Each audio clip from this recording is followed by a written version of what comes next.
Ya kan begini sebenarnya, menjadi anggota DPR, menjadi wali kota, bupati itu bukan tujuan ya.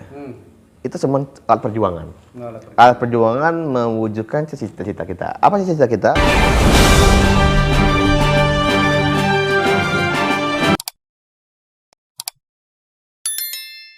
Terakhir nih Bung Dempo ya, Anda cukup memahami isu-isu yang terjadi di kota dan kondisi kota. Iya. Bahkan di Lenteng pun Anda cukup memahami. Iya. Nah, kami mendengar di beberapa obrolan, Iya.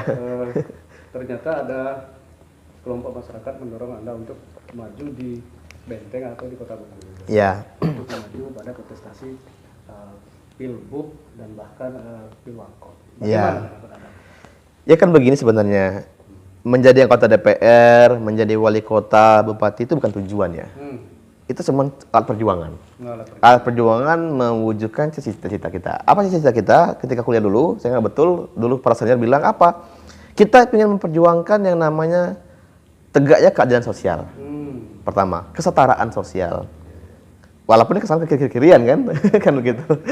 Tapi itu faktanya. Kenapa hari ini begini? Orang bicara Bengkulu ini misalnya miskin, tapi faktanya apa? Jalan raya bertambah terus mobil kan? Iya. Mobil bertambah terus.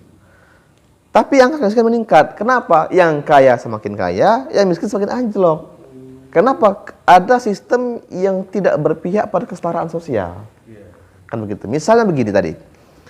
Perusahaan selalu membuka lapangan pekerjaan itu menempelkan status bahwa menerima yang berpengalaman. Ini kan problem kan? Nah, yang kedua, nggak ada ruang anak muda Bengkulu itu untuk diberikan ruang untuk berlatih. Nah, ini kan menjadi penyebab problem juga ekonomi kita menjadi turun drastis. Ini peran pemerintah ya, peran pemerintah maupun partai politik. Bagaimana memberikan edukasi ke rakyat agar generasi muda dipersiapkan, agar tidak lagi namanya kesenjangan sosial. Contoh begini, di kampung-kampung, saya kan pernah ngumpul kades tuh sebenteng.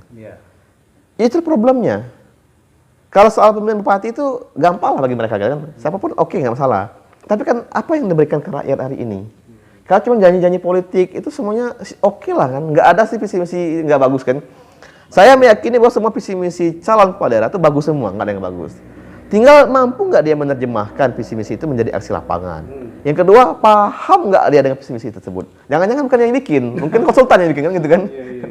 Tetapi kalau visi misi terlahir dari pikiran dia karena ke lapangan, Insya Allah dia tertanamkan dalam roh batinnya.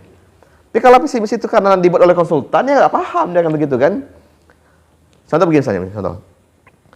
Ada namanya visi misi kepala daerah ya yang disusun ke KPU. Lalu ketika menang menjadi RPJMD.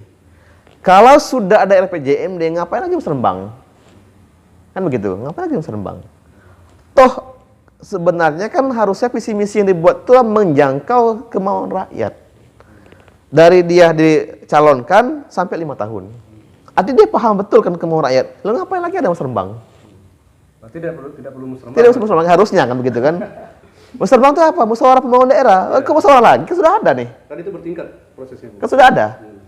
Harusnya kan begini, ketika mau mencalonkan diri itu, kada itu kan berkeliling itu menanya rakyat mau apa kan? Ini programku, setuju nggak? Kalau setuju pilih aku. Setuju, menang dia. Lah ngapain lagi Musrembang? Sama kayak dewan, ngapain lagi reses kan gitu kan? Iya kan begitu harusnya kan.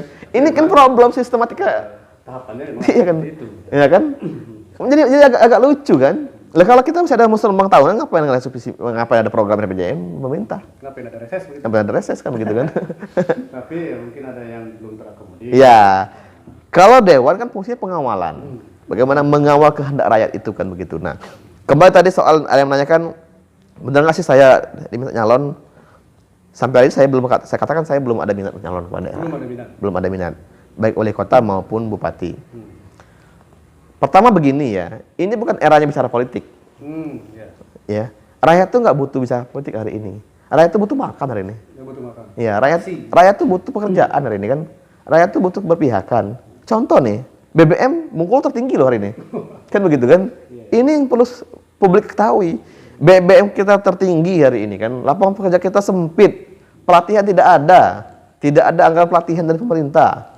Kalaupun ada bantuan untuk UMKM tunai, itu menurut saya itu bukan mendidik, tapi itu memanjakan. Ya, ada bantuan BLT dari pemerintah kan 2,4 juta itu bukan mendidik tapi itu memanjakan. Memanjakan. Kenapa nggak uang 2,4 itu dibikin pelatihan untuk mereka? Pelatihan yang nanti diberikan support modal kan gitu kan. Misal, Bapak usaha apa? Saya gorengan pisang. Ya bagaimana diajarin menjadi gorengan pisang yang keren kan begitu kan, yang mantap, yang harganya bernilai tinggi kan begitu. Saya sedang mengedukasi juga nih kawan-kawan petani misalnya bagaimana menjadi petani yang unggul tanpa punya hutang.